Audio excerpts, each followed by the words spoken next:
soup. So eat more beans, eat more soup. I'm an eighth generation South Carolinian. Um, and I guess that goes right along with this. The next point is I love anything that's cherry flavored. I love cherry flavored drinks. I just think they taste better than all the other drinks. And sometimes I have nightmares about boiled eggs, which I really do not like. Um, I don't like boiled eggs. And I do come from a hot food eating family. I come from the kind of family where they put a whole jalapeno on your plate to eat with your greens. That's the kind of people I come from. So I like my food blazingly hot. If it ain't hot, I don't want it. That's me.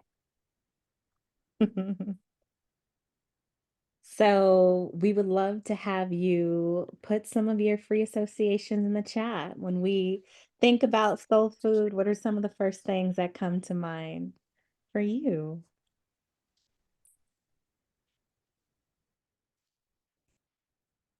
Oh, we got comfort and okra and family and gatherings. We got nourishing and recipe and care and swine. Hot and slow cooked. We got pepper sauce on the collard greens and sweet potato pie with the marshmallows on top, baby. We got blackness and black folks breaking down the greens, medicine, and moving. Food that makes you feel good, food that is flavorful, mashed potatoes and gravy, vinegar, ham, hock, paprika, and thyme. Ooh, we got a lot of time on soul food, baby. Okay. Berry and okra water. We see you out there. Now everyone's hungry. Cast iron skillets. Correct. Mac and cheese. Mmm. Making great tasting food out of simple ingredients and scraps. Greens and cornbread. Mm. Being in the kitchen with Nana. Okay, Brittany. I love that we are from such diverse places around the nation and we can all relate to the exact same thing in very similar ways. Um, hmm. So thank you for your sharing. So let's move into the ethnobotany of hot sauce. This is this is my bag, the ethnobotany bag. Okay. So when we talk about pepper, we are talking about the plant that is called Capsicum annuum. Capsicum is the genus, annuum is the specific epithet.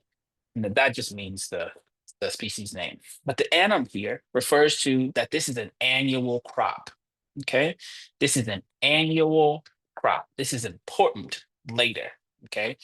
The fact that this is an annual crop or that it produces seeds every year is important to the spread of the company. Okay.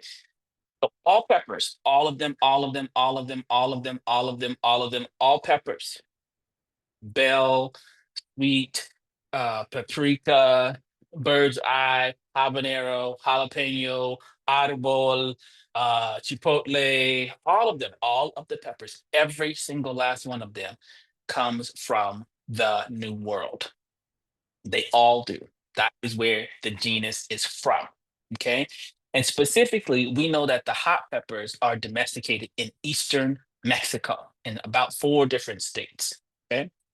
So that is what we know. There's some other evidence that another sort of branch of excuse me, of the capsicum genus is from northern South America, sort of near Ecuador.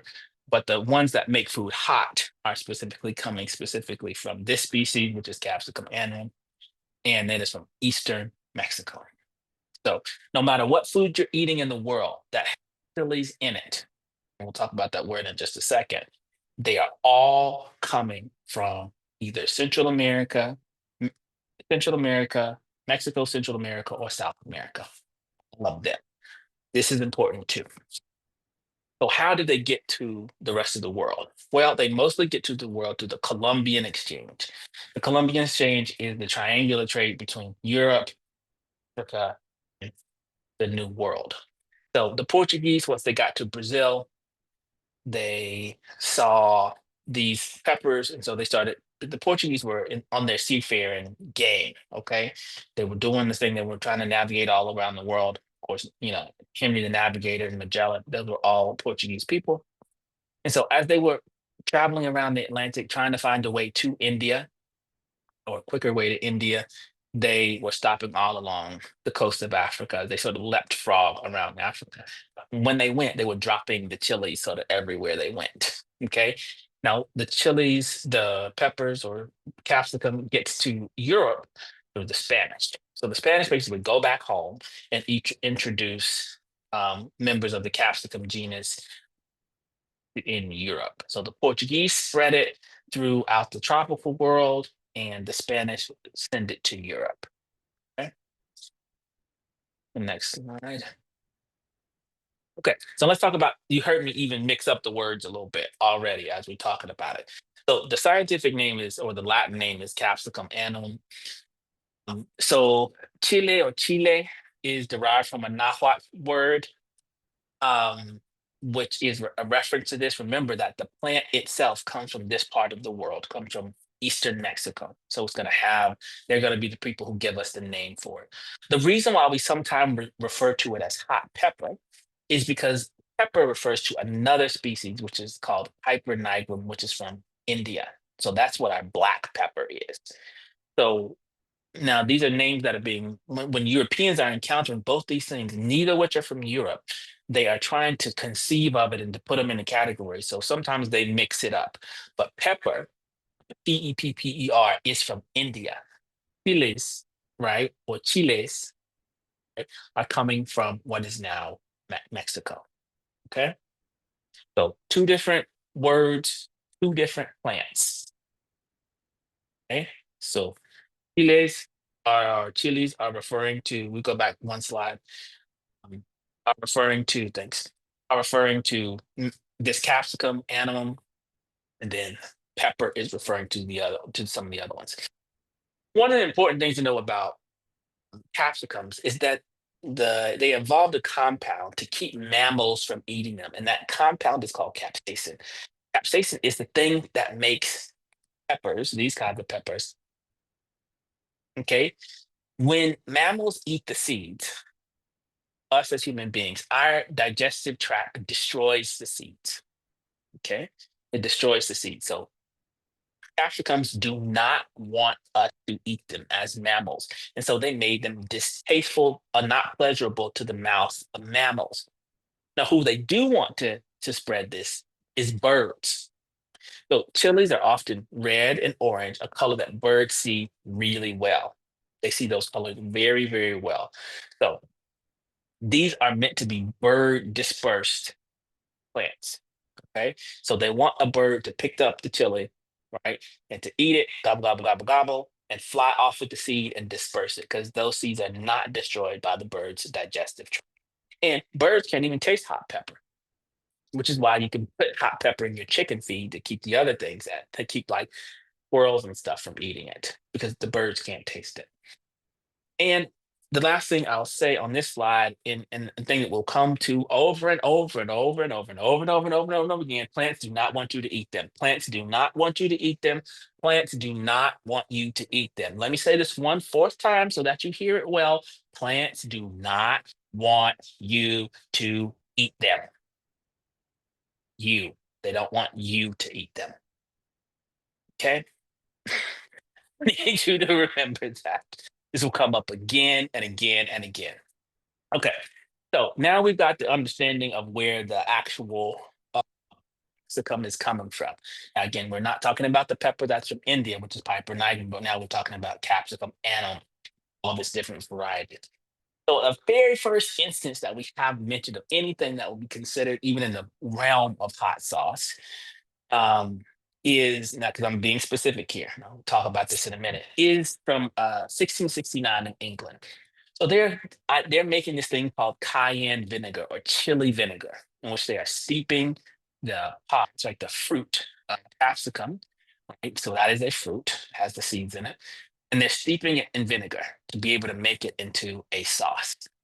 Right? Now, I'm saying this specifically because in other countries that eat these capsicums, both in West Africa and in Mexico and in South America and Central America, the chilies are cooked into the food. It's not a sauce necessarily to be added. The chili is often cooked into the food. Now, sometimes you can also have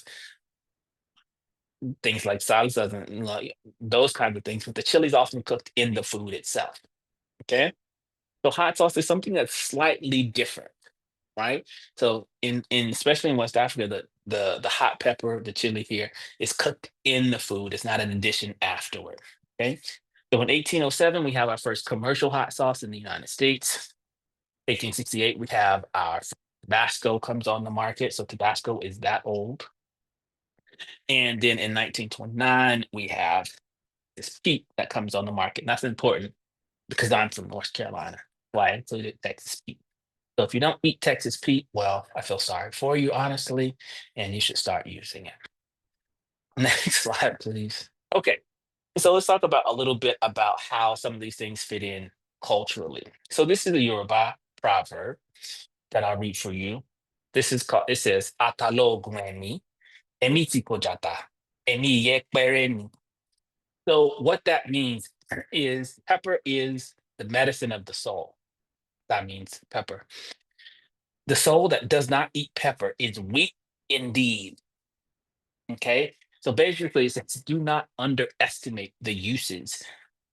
Right. So even though they are not originally from West Africa and not originally from lots of these other places, they have become intrinsic in the cuisine of these other places. Now, for our last one, I'm going to tell you why that may have happened. Now, only people who are from the tropical world eat hot food. The spicy things of the world only grow in the tropical and subtropical belts of the world. Okay? Whole set of reasons for that, which we'll likely get into later. However, one of the differences is so the native spices of India, the native spices of West Africa, which a lot of which are what we would consider hot or spicy today, take a long time to grow. Right? So for black pepper, like we mentioned earlier, Piper nigrum, it takes 4 to 5 years for that plant to grow up to enough size to where it produces peppercorns.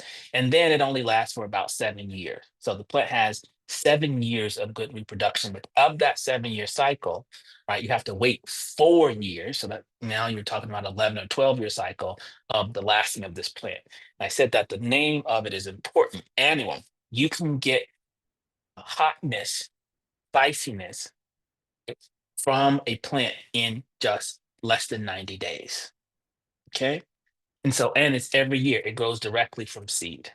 And so this became a huge innovation, becomes a huge agricultural innovation among people of the tropics who were already eating hot food. So whether you're eating alligator pepper or guinea pepper in West Africa, or whether you're eating black pepper or Sichuan peppercorns or any of those other things in China, y- those things took a lot longer to grow. And so this became an agricultural revolution in being able to get hot food, being able to grow these things much. Okay.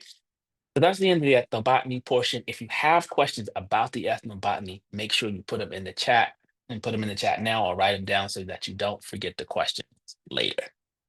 Okay. Over to you, Asia.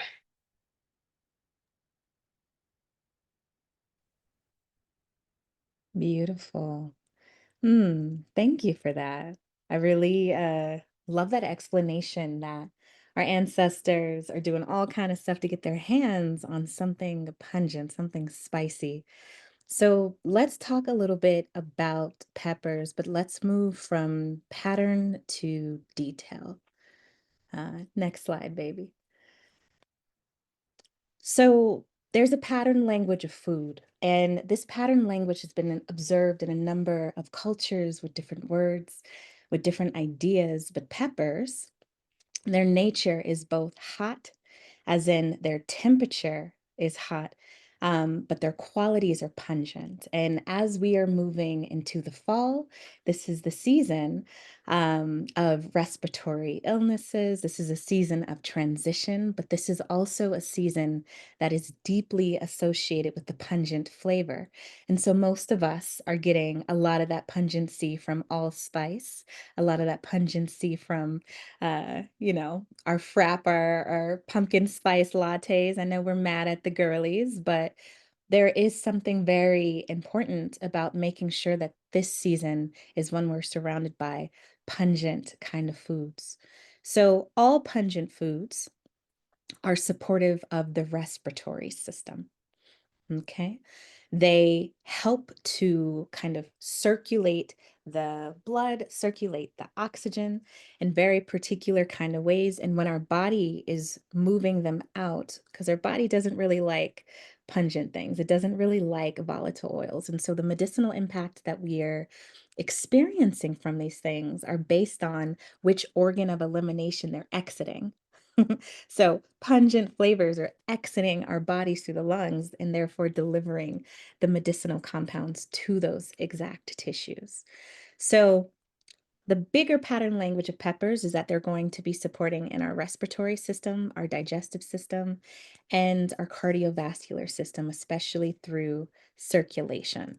In TCM and Ayurveda, peppers are known to disperse cold, to clear dampness, to burn toxins, and what that looks like scientifically is we're seeing an increase in the liver's ability to create and metabolize different metabolites. So we're seeing this metabolic impact where the peppers are speeding the metabolism in the body.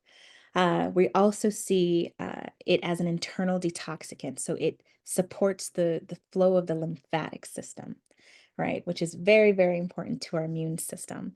And when we're thinking about sort of the medicine of peppers, and especially why hot sauce becomes a favorite of soul food, it's really important to think about the kinds of experiences that tropical bodies have when they meet the cuisines of people who are from temperate regions. Okay. Why is it important for Beyonce to have hot sauce in her bag at all times? Um, Let me tell you a story. I was in Florida at a yoga nidra retreat, right? And the kitchen was on fire, like such delicious food, but it was cheese and it was bread and it was lots of meat. And the way that my body responded to that, because I was in Florida, is that I got so congested. It was terrible. And I noticed there was a Mexican woman who was in the training and she had hot sauce in her bag. She literally had hot sauce in her bag. And she would put hot sauce on all the food that we were eating. She put hot sauce on the mac and cheese. She covered it in hot sauce. And I got really curious about that because I was experiencing I was just all messed up. So one of the reasons why that woman like was wisely applying hot sauce to those foods is that those foods, those European sort of staples, dairy and grain, uh, they cause dampness, they cause stuckness, they can cause congestion. And it's not the fact that it's dairy, it's often the quality of dairy that we're exposed to in a commercial environment. But our bodies respond by dampness, particularly in the chest, right? You might have conditions like wheezing, coughing, a stuffed nose, right?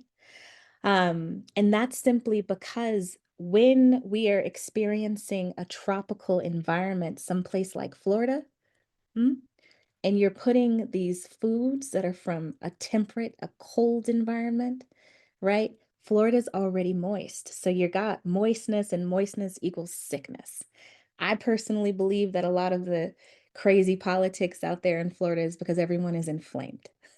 You're eating the complete wrong food for that environment. It is an environment that enhances dampness. So when Justin was talking about, yes, thank you for that question. I'll let you know in a few seconds. So when Justin was talking about tropical people, right, really, really appreciating hot, spicy food, one of the reasons why is because we're dealing with moldiness when it comes to tropical places. We're dealing with a lot of water. And so tropical people have learned to move that water with pungent and spicy foods because all pungent and spicy foods increase circulation, right? This is one of the reasons why. And another reason, it seems paradoxical, like, why would you eat spicy food like in a hot environment, right? And one of those reasons why is that the lungs relates a lot to not only peripheral circulation, but sweat. One of the ways that our bodies detoxify, one of the ways that our bodies cool down is through our skin, right? And so what happens when we're in a hot place and then we start eating chilies is that it causes the body to sweat. That sweat then cools the body down. So paradoxically, the more hot food you're eating, sort of the cooler your body is getting. Not only that, but these hot, kind of pungent foods are antibacterial, they are antiviral, and importantly, they are antifungal. So when you're in a tropical place like Texas, like it's like kind of, you could grow a lot of stuff there. It's not like tropical, tropical, but it'd be wet. But when we're in these places, what's happening is bacterial activity is enhanced, right? Bacteria thrive on warm, wet environments. Like this is mold. And so, what the peppers are doing inside the cuisine itself is they're acting as a food preservative, right? They're keeping that bacterial count down. So, when we hear our ancestors say things like the spices ward away evil, we have to think about what is evil. What is evil is pathogenical, pathogenic microbes, right? And it's literally keeping the food safe. It's keeping the food preserved. One example of this is another pungent food, maybe star anise and cumin, right? I love making rice, exactly, garlic, perfect. I love making my rice Indian style, right? Research has found when you cook your pot of rice with these pungent herbs in it, it will last in the refrigerator 2 to 3 times longer than plain rice. And that's because the spices are exerting an antibacterial quality that's helping to preserve the food. Okay. So, traditional Chinese medicine is the ancestral medicine way that's coming out of India or out of China and East Asia. And then Ayurveda is the science of how to have a long life, and that's coming out of India. Okay. Turmeric is from, yes, it's from India. So a lot of the spices that are really popular, um, they're actually coming from all over the world, and the spice wars and spice trade is a huge, huge thing. But the cultures who have really taken them on and expanding their use and practice, we're seeing a lot of that coming from Asia. So shout out to Asia. So we have more actions. So what's happening is these hot food are opening up our blood vessels. They're bringing blood and energy and nutrients to the surface of our skin. They're inducing sweating, but they're causing the whole system to run faster. Okay, next slide. So, one of the reasons why the recipe I'm sharing with you is fermented is there's a few things. Um, One of the things that I researched in preparing for today was really looking at how uh, the consumption of these foods are impacting folks at the level of population. So I recently went to Korea, and one of the things that was really predominant in the health scene there was instances of stomach cancer. And I was finding stomach cancer happening all over Asia. And the researchers were saying it's because they're eating all that spicy food. And I'm like, I don't know. I don't know if that's it. But come to find out, this is really important. So Justin was saying that plants don't want to be eaten. And in particular, uh, lots of veggies. They don't want to be eaten because it disrupts their ability to reproduce. So we have some fruits, and the fruits be like in the mammals. So they thrive with the mammals. But what the plants have developed is called anti-nutritional compounds. And just like spice was developed to deter mammalian predation, we also have what's called lectins, which actually burst holes in our digestive tract. They really, really hurt kind of our stomach. We also have what's called phytic acid.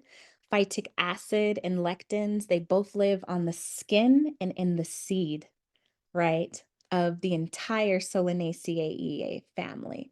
So it's not just peppers that have these lectins and phytic acids. It's going to be aubergines, it's going to be bell peppers, it's going to be tomatoes. And so when we're thinking about how the traditional people of the food, how the carriers of this cuisine worked with it, we go to Mexico and we're seeing the complete deterioration of the skin and the removal of the seeds. The highest quality salsas you'll get won't have seeds in it, right? And the skin is going to be charred.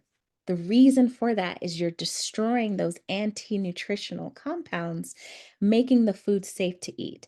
So when we're thinking about how to work with tomatoes, it's the same pattern language. When we're looking at Italian cuisine, who they've learned so much, right, from Central Americans where tomatoes came from, they are removing the skin and the seed and they're boiling it down. Hmm?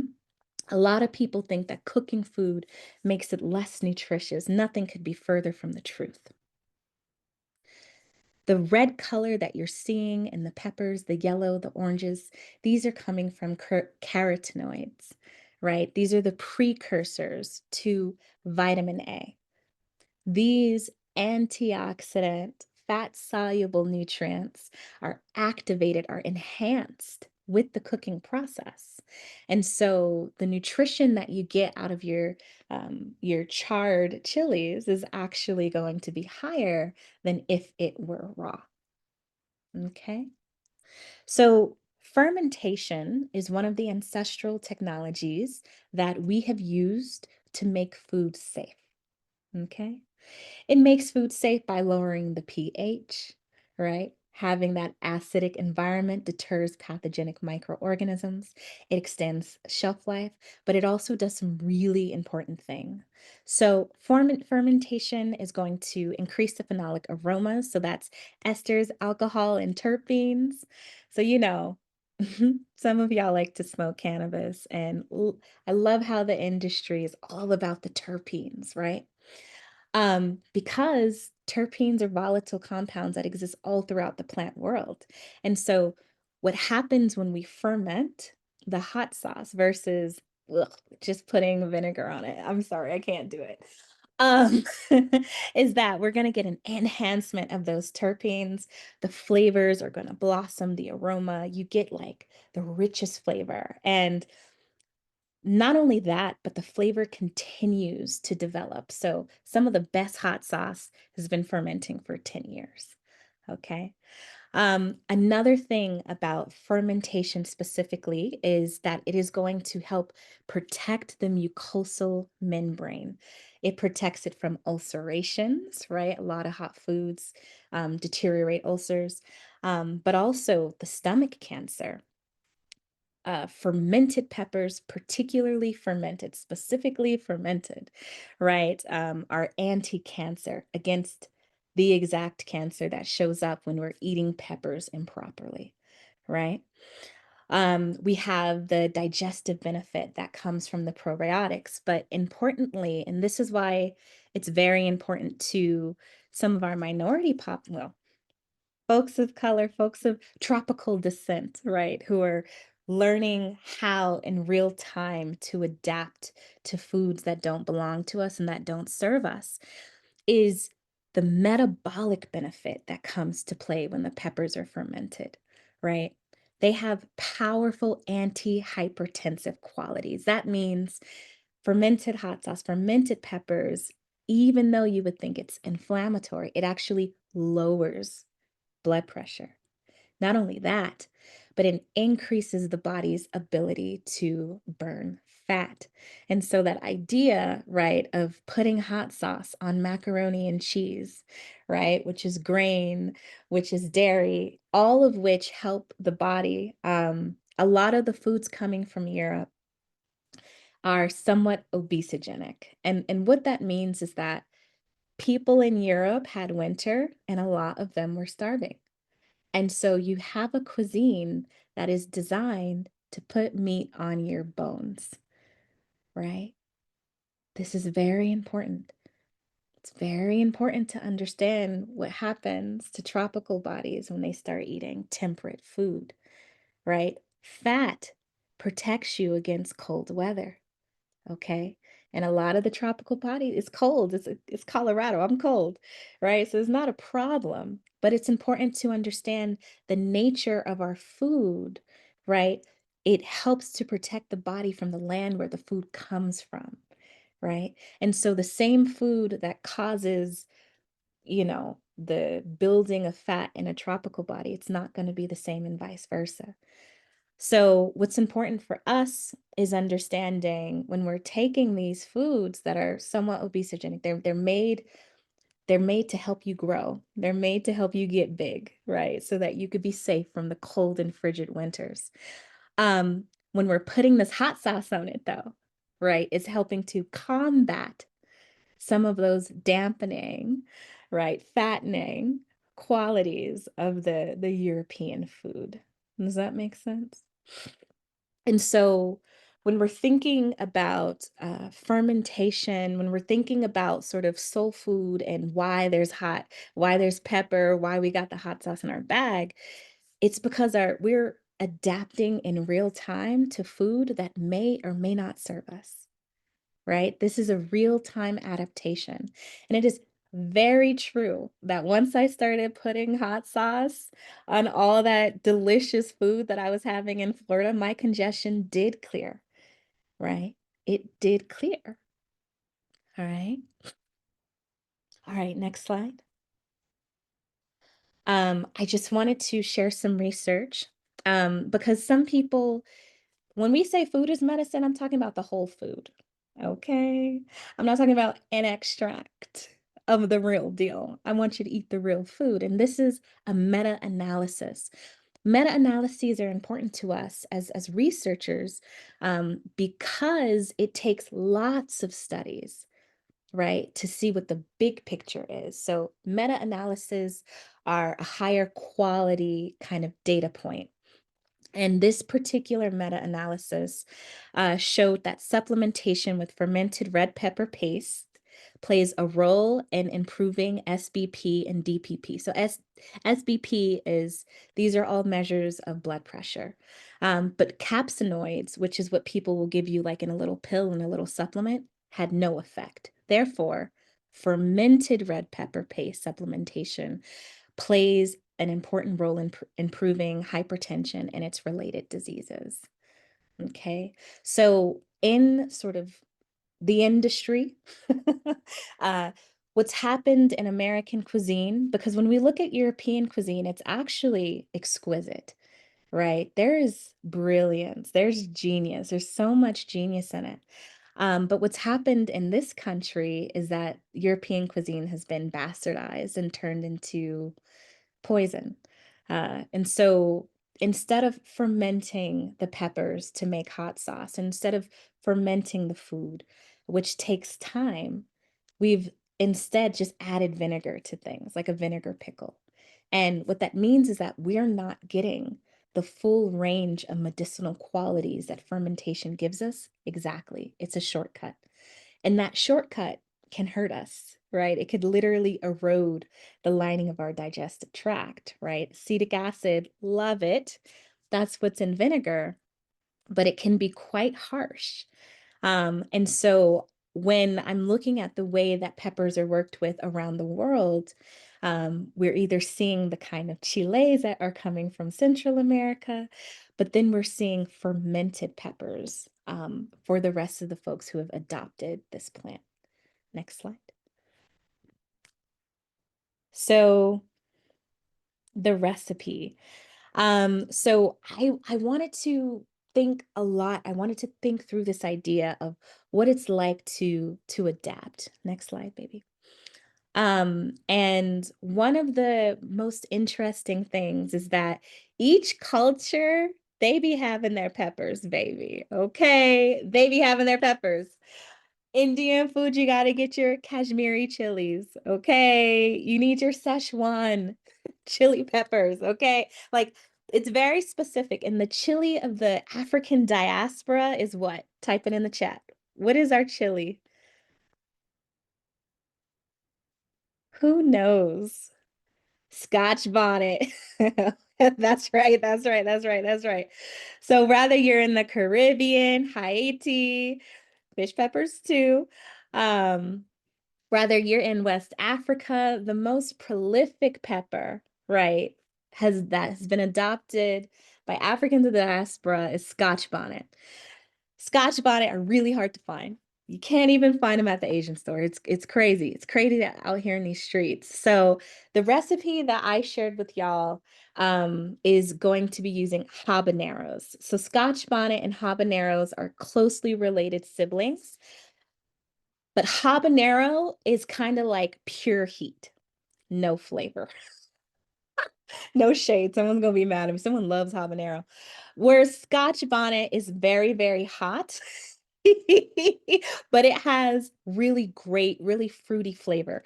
So what I did with this recipe, this is a recipe inspired by my Caribbean gales. Okay. But what I did with this recipe is I added mango to it and red pepper to give us kind of the fruitiness that the habanero is lacking.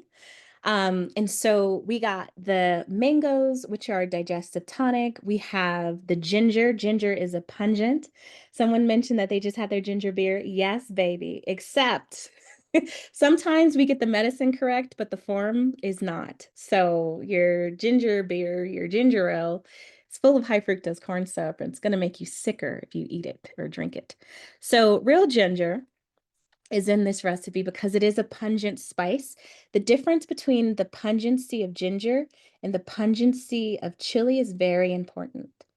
Chili, the temperature of chili is hot, whereas the temperature of fresh ginger is warm. So fresh ginger is not going to burn you. Fresh ginger is also going to bring more saliva, right? It's a soliloquy. And so if you are experiencing dry mouth or anything like that, if you're traveling by airplane, having a little bit of ginger, right, is going to make sure that you're maintaining the moisture. So we love ginger. Red bell pepper, that's going to be the highest food source of vitamin C at the grocery store. Red bell peppers be like $4. Isn't that crazy? They'd be like $4. But when you're looking at the amount of vitamin C, you start to understand that it's worth it. The other thing is that the red color in the bell pepper is the same medicinal compound as the red color in the habanero. These are beta carotenes, right? And what's fascinating is that the antioxidant quality of the vitamin A is actually going to keep the vitamin C from oxidizing. Okay, this is important. That means when it comes to peppers, right, when you cook them, you still get the vitamin C. The vitamin A is protecting the vitamin C. That's why red bell peppers are worth the price. It's also one of the reasons why we see red bell pepper featured specifically in West African cuisine and the cuisines of the Caribbean. Next, we have allspice berries. So allspice is also pungent. It's also spicy, but it's warming, not hot like peppers. Allspice is very, very important because it has the flavors of cinnamon, of nutmeg, and of clove kind of all in one. And what's very, very important, not in this particular recipe. I like that question though.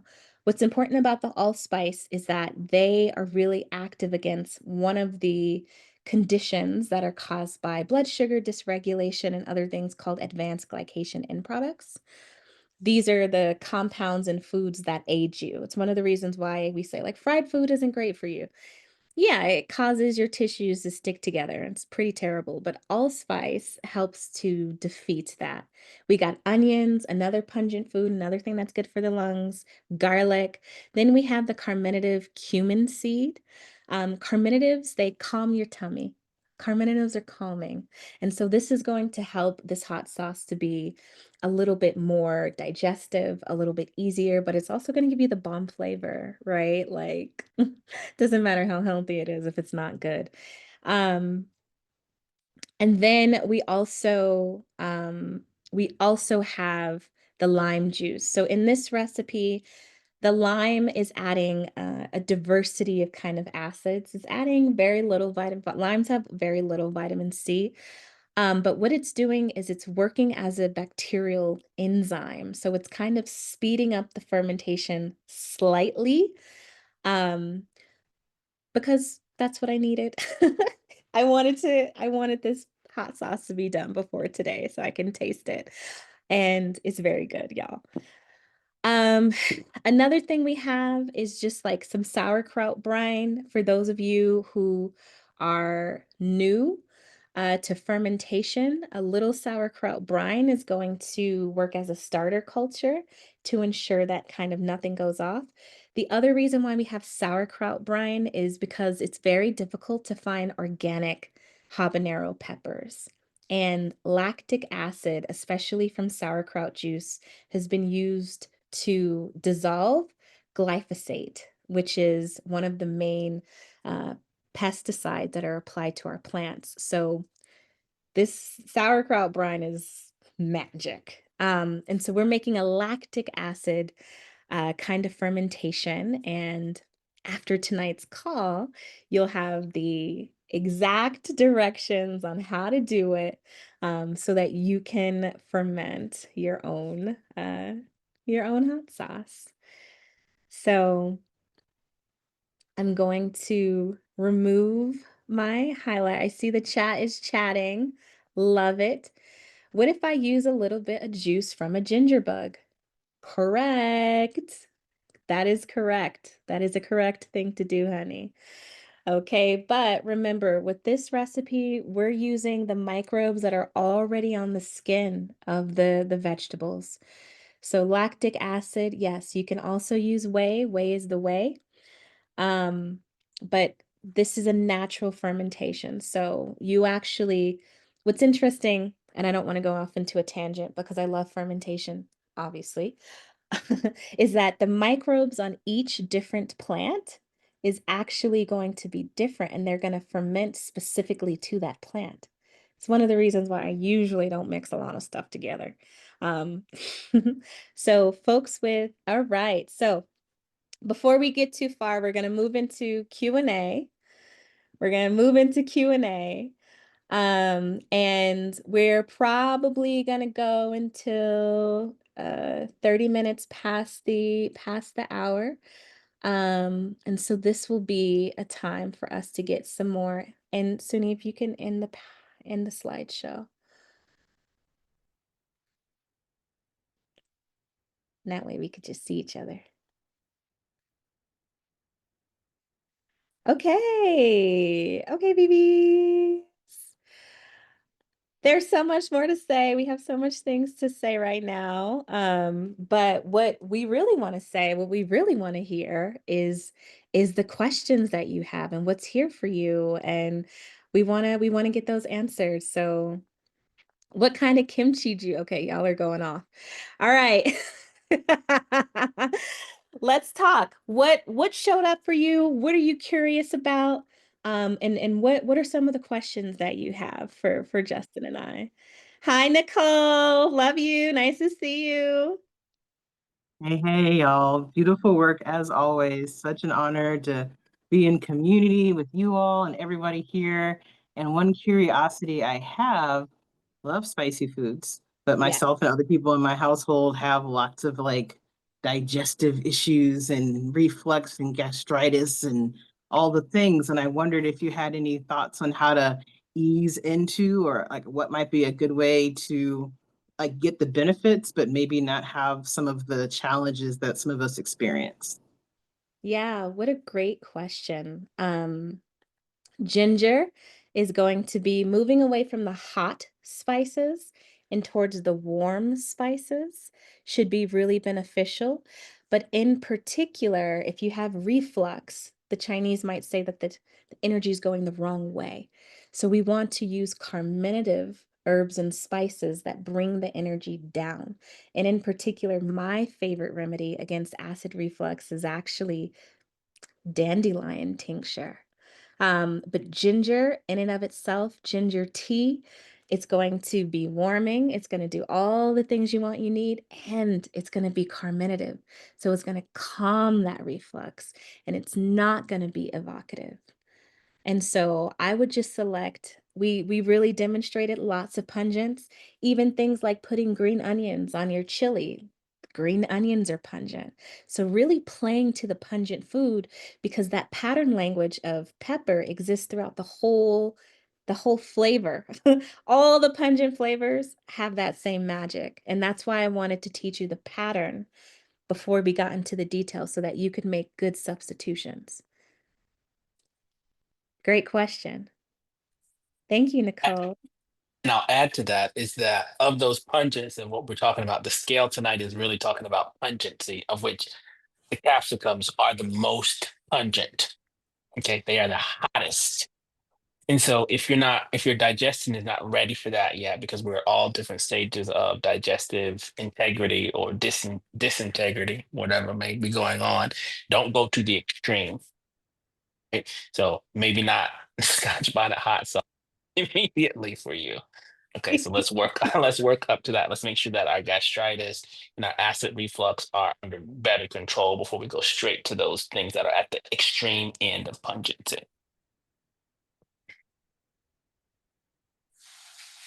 The recipe that I shared, it has two parts. So the first part can be substituted for any pepper. And I did that like that on purpose so that you don't have to be stuck with habanero. Hi, Bobby.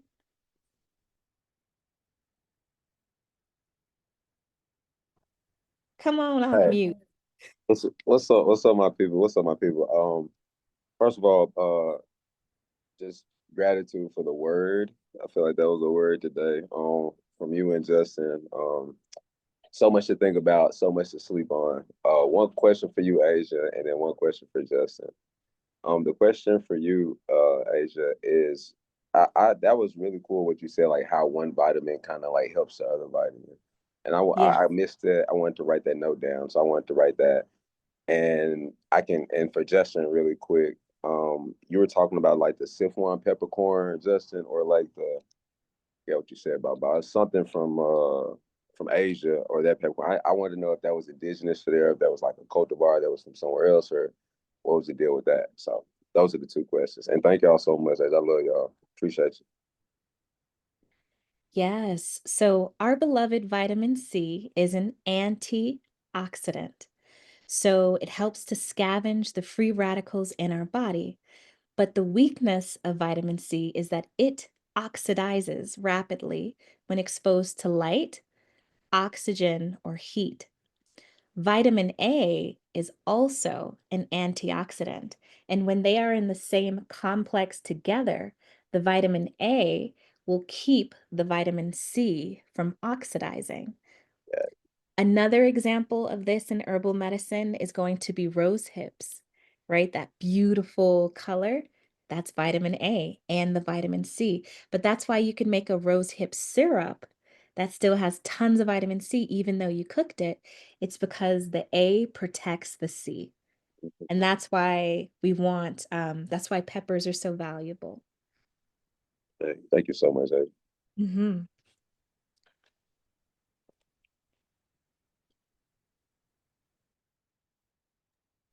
Your question about the peppercorn. So yeah, there are many things in the world, especially in the eastern part of the world, that are called pepper, right?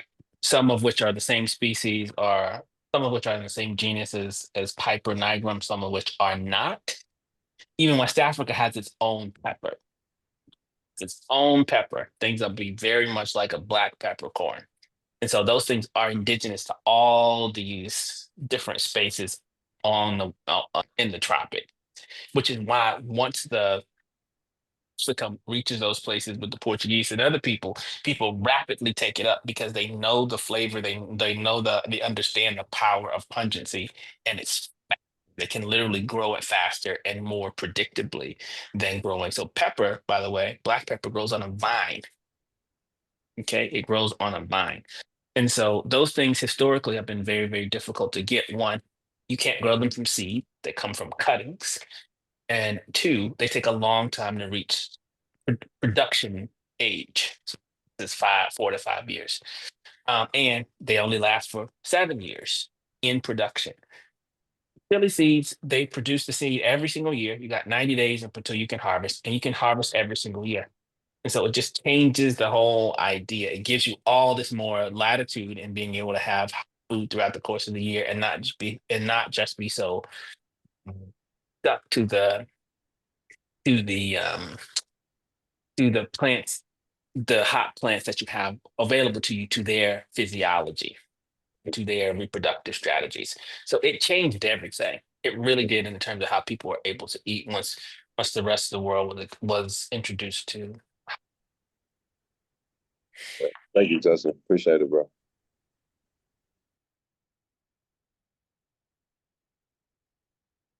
Any more questions? I saw some fermentation questions in the chat. This ferment, I wanted it to be foolproof, y'all, because I didn't want y'all having crazy stuff and saying I did that. So it's a little different than what I might do at home, but I do have you ferment it all in one jar, and it is just one jar. I wanted to make it as simple and foolproof as possible. Okay. What other questions y'all got over here? What you curious about? Or also, is there something that Justin and I said that didn't sit right, that maybe pinged something for you? All right, so we have a question in the chat. Lisbeth says, I'm in Denver and also was wondering what kinds of food should we be eating in this dry climate? Yes. So one of the ways that we learn how to eat it to live, right, is we take on and we take seriously the knowledge of the First Nations people who walked the land before we did.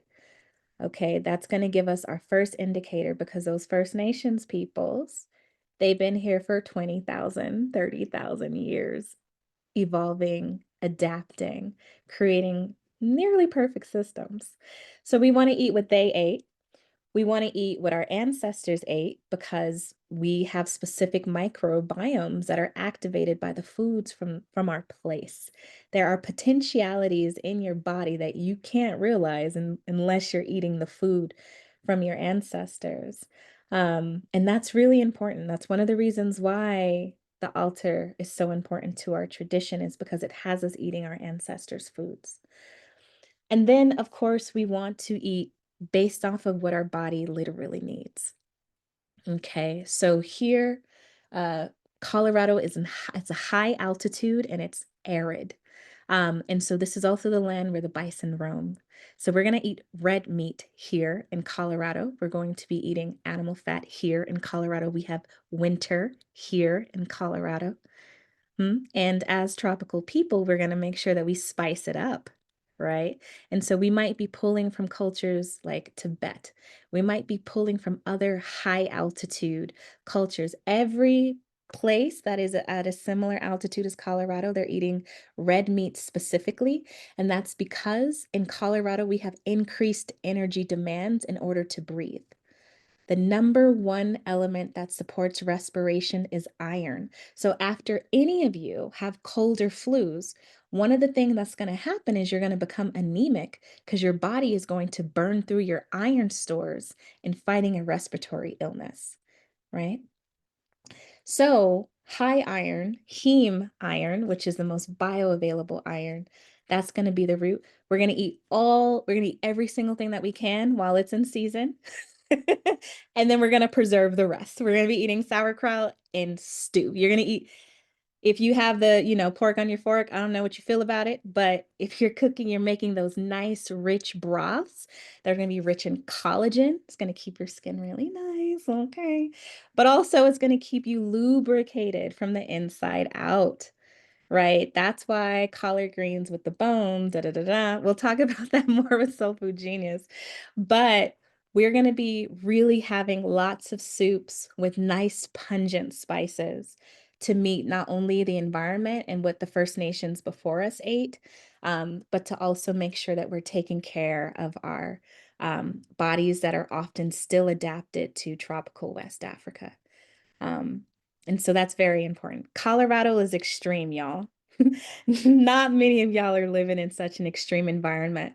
If you are in Florida or something like that, where it is more tropical and you can eat more plants, please eat more. Please don't be eating beef and drinking milk in Florida. That don't make no sense, right?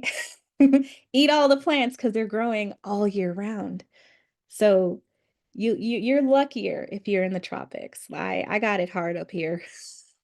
I got it hard up here, but that's a great question. Any other questions? There's a question in the chat about people who have mixed ancestry. We actually get this question a lot. Hmm. And it's an interesting question. We all are of mixed ancestry, number one. Okay. So when people talk to me mostly about mixed ancestry, they're usually talking about sort of European ideas about what makes people mixed. Okay. I don't go for that. What I go for is what ecosystem did your ancestors come from? So for many of us, our ancestors have come from multiple ecosystems. So if somebody who even looks like me, I come from mixed parents. My mother's family is coming from the coastal rainforest. My father's family is coming from the arid savanna. Totally different foods, both West Africa, but totally different foods, different body types, different nutritional needs. Okay. So when you are coming from those sorts of ancestries, you have to figure out for yourself which of the mixes of things works best for you. That's something you're going to have to go through on your own. Now, if you're coming from a place where both of your parents or all four of your grandparents are coming from the same ecosystem ancestrally, you're Gucci. Just eat what they ate. You don't have to think about it at all because they've done it for you. Just eat whatever it is they ate. So I'm talking about, and by ancestry, I mean where your people were 700 years ago. That's what I mean by where you're from. Not the last 300, not the last 500, the last 700 years ago and further back. And then there was a second question about what should we be eating in North Carolina. North Carolina is a hard one because so much of our indigenous culture has been evaporated. The only one that's left is that is sort of in anywhere that looks like completeness is the Cherokee, and they are in the high mountains, which has its own specific needs for eating. Though we can extrapolate some things from their cooking. One, um, they don't like hot food, but it's much colder there in the mountains of North Carolina, right? And so as you move into the hotter spaces of North Carolina, you're going to want to add more heat. Okay, you're going to be amongst you're going to the tendency of the foods in the South are foods for a more temperate region than North Carolina is. So these foods are from Germany and from England and wherever. Those areas are more temperate than North Carolina is for most of the space. So North Carolina is kind of a mix of things. You need to be eating red meat. You need to be eating fish. It's a very diverse diet you need to make North Carolina work because it's cold. It's cold and wet, right? And so you're gonna need to put on some pounds in the winter. I'm gonna tell you this, as somebody who eats an almost exclusively Nigerian diet, works great in the summer in North Carolina. In the wintertime, you will freeze your ass if you only eat a Nigerian diet because it is a cooling diet by necessity. Okay, so for then we when we get cold, we look at what people are eating in the colder parts. There's a few colder parts of Nigeria, very slightly colder, and we look at what people are eating in the nation of Eswatini. That's where the black people live, where it snows. That's where we look for our food. What are they eating in Eswatini, where they are wearing coats and blankets and they have horses? Right? Those are the kinds of questions we need to put together. So, because we're working with our bodies, as we've already said, and what our own internal needs are, which do not change with the place. Okay. The internal needs don't change whether you move to Siberia or whether you move to Hoboken, New Jersey, or whether you move to wherever. Your internal needs change. They don't change. And you got to figure out a way to make where you live make sense too. You got to put it all together, right? And as African Americans, we have not had any moment of our history to do this kind of piecing together. This is the first moment in literally all of our history in the Western Hemisphere that we have had here in this part of North America to piece these things together. And we are just at the very beginning of that, making sure we know what works both for us bodily and that we're not hurting the land and or ourselves. They all have to work together. Edward has his hand up.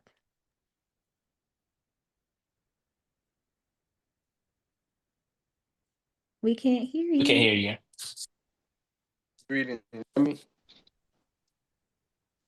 yeah. Greetings. Give thanks. I give thanks for y'all coming on and sharing the wisdom. Definitely appreciate it. Definitely appreciate it. I got 2 questions for Asia, and then I got a question for Justin. The question I have for Asia is: you were saying something about the glyphosate in the sauerkraut. Can you Yes. just elaborate a little more on that?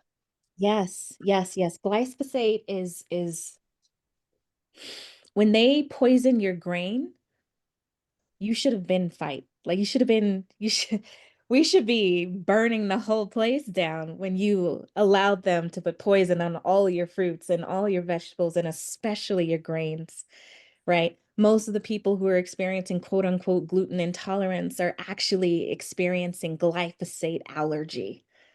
Okay. It is not safe. It is not safe.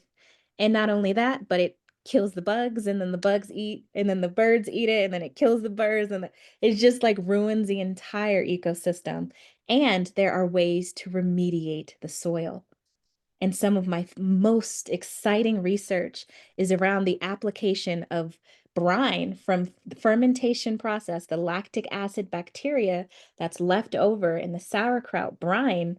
They have been applying it to fields that have been contaminated with glyphosate, and it is metabolizing the glyphosate. Isn't that amazing? And so when we're fermenting our foods, even when we can't access organic all the time, right? By fermenting them, we are making them literally safe. Okay. This is very important. Thank you for that. You definitely explained it. I definitely understand what you're talking about. Next question is with the making the pepper sauce, you said don't use the seeds if it's like higher quality in making the sauce. So when it comes to the raw peppers, you should always listen. There's so many Mexicans around me, baby. I eat Mexican food. Just be eating Nigerian, I be eating Mexican. Okay. I'm in Colorado. Okay. But okay, so what we learn from Mexican cuisine, and this is significant because we have one of the greatest culinary, like, listen, praise. We're going to like roast the chilies. We're going to blacken the skin. Okay. And we're going to remove the seeds out. That is how you work with chilies. However, the capsaicin, which is the medicinal compounds that does a lot of the work, is in the seeds. When we ferment the seeds, it decreases the anti-nutrients in the same way that removing it while amplifying the medicinal quality of the capsaicin. So we don't have to remove the seed when we are fermenting. Okay, because the microbes are taking away the anti-nutrients. That way it gives us access to the medicine that lives in the seed. And that's Got you. why I made the recipe like that. You don't have to remove the seeds from this recipe. And that's the But magic of fermentation, right? That's big technology right there. but if you're not fermenting them, then it's okay. It's more better. It's better to remove the seeds. Absolutely, positively, with the entire family. You making Got baba ganoush, take the skin out, take the Yeah, seeds out, burn the skin, right? Like the yeah, whole family is incredibly inflammatory. Like got you. the Europeans were right when they were like, it's poisonous. It's poisonous. Okay. Thank you for that explanation. I'm definitely tuned in. Y'all are definitely explaining it well, gaining the knowledge, and I appreciate it. The next thing I have, last question is for Justin.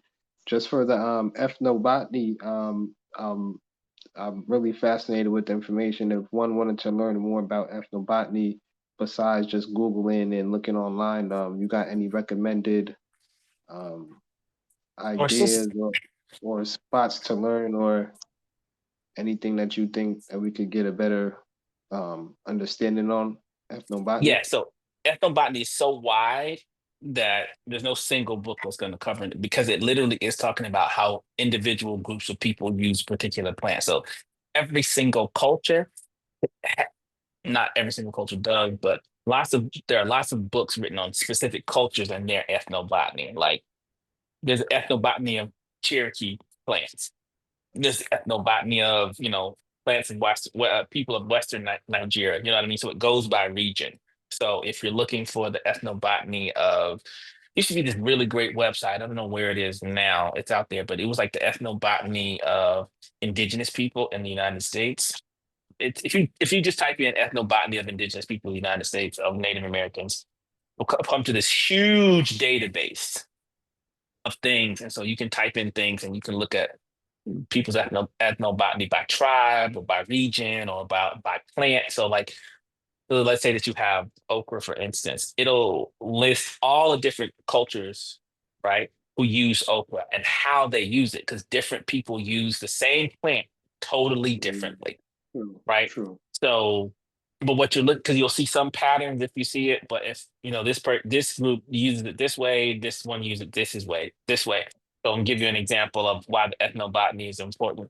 Is so in Ghana, people eat something called contumely, which is taro root leaves. Okay, people in Nigeria won't touch those leaves. They don't want anything to do with them as food, but we eat the root. Ghanaians don't eat the root. Same plant, same plant. So that is what ethnobotany is about. So you can have the same plant and two groups do very, very different things with the same idea, right? Got you. Um, Got so you need so the thing is, like, you have a research question, or like, I'm really interested in the ethnobotany of whatever.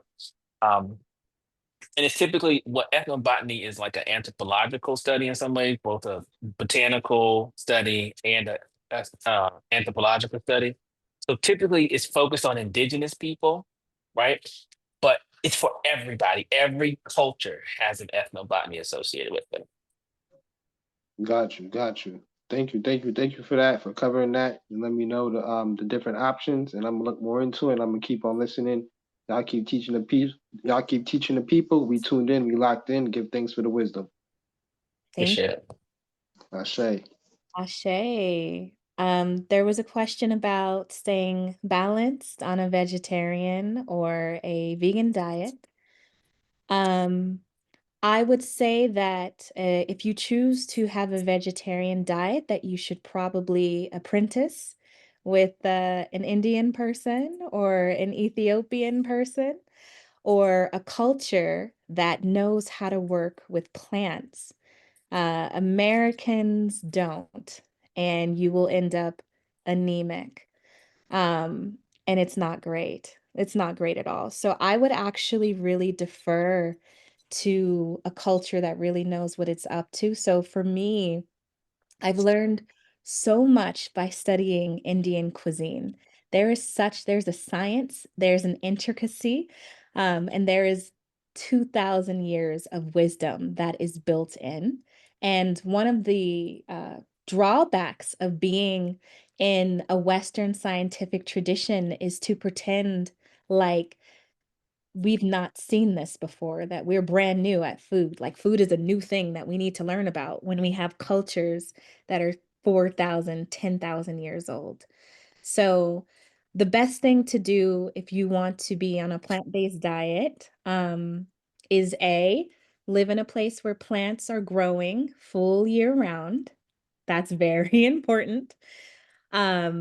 B, apprentice with a culture that is really sophisticated, because just in cooking the recipes, I remember I was making a like a black beluga lentil like dish, a curry, and the recipe was very specific. It said you had to cook this Punjabi dish for 4 hours, and I was like, oh, you don't have, let me just, why did I have the runs? Every time I took a bite of it, I had the runs. And it wasn't until the 4 hour mark that my body held it in. So when I'm saying that, one of the things that Justin and I do is we really honor ancestral peoples and ancestral cultures, even when they're not our own. So we could learn a lot from traditional Western European cuisine. We could learn a lot from Indian and Mexican and all of these other cuisines, and we should do so in a way that is respectful. One thing is that with all of these diets, like there is a place and a time for it. So if you notice in Ethiopia, some folks are becoming vegan all year round, but it's often in the spring when cultures all over the world are adopting a plant-based kind of situation. And often being like what we call veganism is not at all a lifestyle, but it is a specific rite of passage. It's a specific ritual. It's a specific practice that you do for a short amount of time.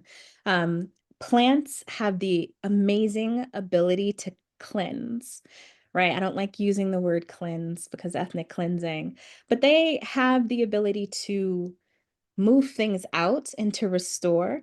Whereas animal products, they nourish. And so when we look at vegetarianism all over the world, you're finding that the vegetables are being paired strategically with specific animal products so that you have both the cleansing and the nourishing. So as you're doing a vegan fast, as soon as you start imagining meat or craving meat, that means that your body is done cleansing and ready to feed.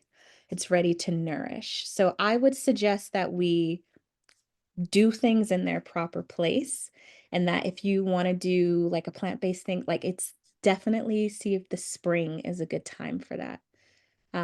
There's a lot of different opinions about it. And anemia is the devil. I don't want to see your ashy face. I don't want to see you looking sickly in my space. So if you are anemic, that means that this diet is not for you. Okay. I have met one single person in my lifetime who who had an iron, who was able, she was able to metabolize iron in a completely different way. And she was like, yeah, Asia, I don't like meat. And I was like, but she was so shiny. And I was like, oh, interesting. And she was like, oh, you notice, yeah, I don't get anemic. And I was like, got it. Like, period. That was the diet for her. But if you are experiencing anemia, that's a signal. And you have to listen to that signal. You can't get around that. Okay. And I'll add something to that what I said before so that you heard it well. Plants don't want to be eaten. Plants are either gonna, how can I say this? Fuck you up in the short term, fuck you up in the long term. Okay, I can't say it any nicer than that. Plants are strategic and they use chemicals as their weapons. They cannot move. They are always on the defense. And so their strategy is completely different. They don't have, for the most part, claws and teeth. They can't bite you. Okay. But they're going to make sure that they destroy your stomach lining. Yes. Yes. This is why it's nice to be vegan for a short amount of time, get the benefits, and then feed yourself. But importantly, scientifically, soaking, sprouting, fermenting, and cooking are the ways to deactivate some of these plant poisons. And in particular, a lot of people who do plant-based diets, but they're not intact with a real culture, I said what I said. They're not intact with the real culture. They end up becoming anemic because the phytic acids, they specifically attack your minerals. So the more supposedly healthy food you get, the more it will deteriorate your bones, right? So that's the long-term impact of improperly prepared food. That's why if you're interested in plants, I want you to apprentice with people who know what they're up to, because they have figured this out and it's in the recipe. You will never see a cookbook from a real culture that doesn't tell you to soak the beans, right? But what happens in America is, like, again, we take shortcuts, but those shortcuts when it comes to plant-based foods can really hurt your health long term. And so when your body starts craving the thing, please don't ignore your body, because that's your ancestors talking to you. That's when it's like, okay, we're good. Let's get some nourishment and then, do your thing. But yeah, I don't have a harsh thing to say about it. But as an herbalist, it's very difficult for me to, see people suffering. I just don't want y'all to suffer. Somebody said if they feel good to me, why do they feel so good to me? And talk, I guess talking about plants, if they hate me. I didn't say plants hated you. They just don't want to be eaten. Squirrels don't hate you either. They also don't want to be eaten by you. And so the um plants have their, I'm a botanist and I live in the world of plants. I live in the world of like the living plants and I think about what they're doing and how they're doing it. Right? I said they'll fuck you up because they're trying to fuck the animals up either. So let me be very, very clear. Plants cannot move. They don't want their leaves eaten. They don't want their seeds destroyed. They have worked too hard to acquire those tissues, right? By pulling up minerals from the ground, by using the sun. They work too hard, okay, to just give that away to you who have done nothing to it. Okay, plants got no brass knuckles. They sure do. Okay, but they're doing this for all of the herbivores, for the insects that are trying um to get at you, get at them, for the mammals who are trying to get at them, for the whatever's trying to eat. Um, but what we do, the way that we get around these things is one, cooking them, fermenting them, chopping them, drying them, mincing them, but also some of the protective part of them, some of the things that help to protect us against some of the negative impacts of more products. And I'll say this, no culture in the world has ever been vegan. Let me say that to you very clearly so that you hear it. No culture in the world has ever been vegan. Even the strictest people in the world, the Jains of India, the strictest dietary people, the strictest diet in the world, still eat dairy and eggs. You're not going to be more strict than them, I promise you. Their cooking is wild. They don't even use garlic or onions because they think that that is killing plants. Okay? They don't believe in it. They only harvest at certain times. You know what I mean? So there's no cultures who are vegan. I'm just telling you that there's a pattern that is overarching that is about humanity. And as we study all the Jains, the Jains, and we're telling you this because as we study the cuisines of different peoples of the world, we start to get, as Asia mentioned earlier, the meta-analysis. What is true about humans? right? Not what is just true about this culture. So each little culture is doing the thing that makes sense for that culture's space and their bodies, right? But as you pull up and up to the 30,000 foot view, you start to see this overarching pattern that human beings are mixing animal products and plants everywhere. Yes. And it's important to recognize that, like, we start to see the deterioration over multiple generations. So I deal with a lot of women and folks who are experiencing infertility. And one of the best way to make a person fertile again is to have them eat animal fat, right? Animal fat in particular is what supports fertility, and that's why you're seeing plant-based cultures like who are eating butter still. They may have taken all the lactose out the butter and clarified it, but they have one single animal fat. And one of the reasons behind that is we have a number of fat-soluble nutrients that can only really be found in animals. Now, I'm an herbalist, so I try to find all the things in every place where it exists. But what happens is the second generation, if the mother has an insufficient diet, her offspring will often have things like uh, stuff with the teeth and the dental, a smaller pelvis, all of these kinds of adaptations that make the offspring infertile. And that's why you don't see it in a culture because it does not serve over generations. You end up with massive amounts of infertility. And so the people stop replicating after a while. Um, what Justin and I come from is a really an indigenous worldview that acknowledges not only is there a wholeness to life, but that we are a part of that wholeness and that we are health, we are made more nourished and happy and healthy by participating in the wholeness of life. And so one of the things that you'll learn from us if you continue to study with us, come to these free sessions or Soul Food Genius, every single animal accumulates very specific minerals in the same way that every plant can accumulate very specific medicines. And our ancestors were really wise in why they paired certain animals with why they paired certain plants. So, what we want you to get is a holistic understanding of what the animals do so that even if you choose not to have them, you'll know what kinds of substitutions that you need to make. And that's what we really want is for you to be empowered so that whatever, we are deciding what soul food is going to be, right? It has not been decided for us.